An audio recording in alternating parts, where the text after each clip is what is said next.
Sometimes your friends can be a family you trust more than the family that you were born to. I say this because I have my own friends who have become closer to me than my family has, and for various reasons.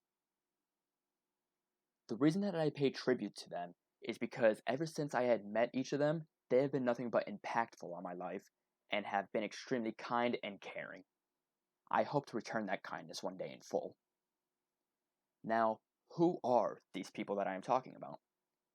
Their names are Christopher Brenner, Austin Fuse, Andy Marrero, and Joshua McClendon. The way that I met them are all stories, and I'm going to be telling them. The first one I had met was Chris.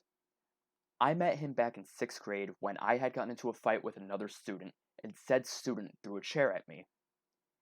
Instead of the chair actually hitting me, it ended up hitting Chris, who was just passing by at the time. I panicked when I saw he got hit, and I went to go make sure he was okay, to which he just stood up and laughed it off, saying he didn't really feel it. From then on out, I checked on him the next day just to make sure, and the next day just to talk to him. Little did I know, to this day, he would be one of my closest friends. The person I had met after him was Austin. I met him a year after I met Chris in our school martial arts class, where he and I had been put up against each other in a controlled sparring match. Austin had beat me with no remorse, but he laughed it off, and so did I. It is such a staple memory to me that I'm glad that's how I met him. I wouldn't want it any other way.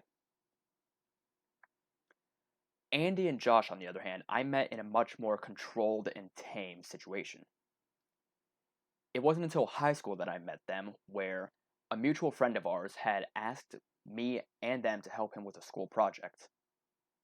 After the project was done, I didn't expect to see or talk to them again, but little did I know, the following year, we would have classes together. Because of those classes and that initial meeting with the project, our friendship grew and blossomed to what it is today. Though nowadays it is much more difficult for us to see each other, with COVID 19 running amok and just general life getting in the way. Some of us are in school, some of us are working, and some of us are doing both. But even so, whenever we get to see each other, we end up making memories that are going to last for years to come, and will probably be used to embarrass each other as best man speeches. But why is it we are so close?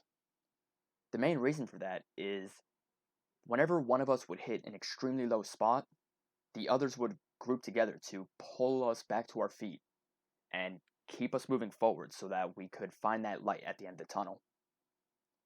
They have done that for me more times than I could ever count, and I'm grateful for that.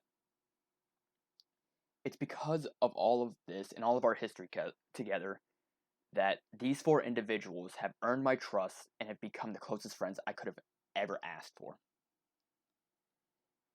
That is why I pay tribute to them. Even though I may not have met some of them under the best circumstances, and we may not see each other as much as we used to, our friendship has never faltered, and it only grows stronger with each memory we make. And I feel that is because when you are given the freedom to choose who your friends are, then you're also given the freedom to choose who you can trust and who you can rightfully call more than family, more than friends. Truth be told, I see them as my family, and I proudly say this when I say I love my family.